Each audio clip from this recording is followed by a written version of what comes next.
I'd like to show you an example of weighted keys where the lid expands due to moisture, and it goes outside the key and rubs against the neighboring key. So in this particular piano, it looks like this issue had been addressed before by scraping with a file. As you can see, the wood, by scraping with a file the excess of the lead. But what happened, it expanded again, and I am using a different method which involves a drill press.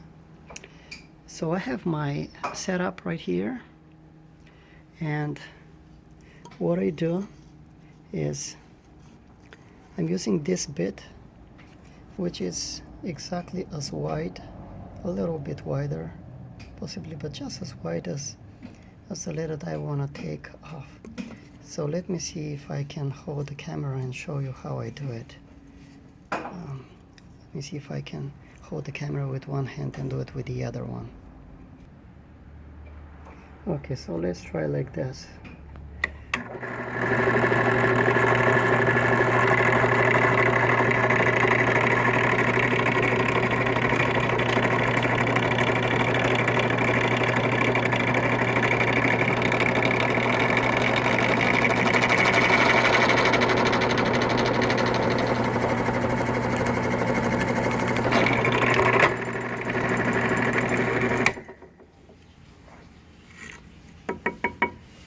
Okay, so this is how it looks like. It was very hard for me to do it while holding the phone, but you can see on the other side is fine. But this is how it looks like. I take just a little bit of each side, and even if it further expands, it will never expand that much so that it rubs against the other keys.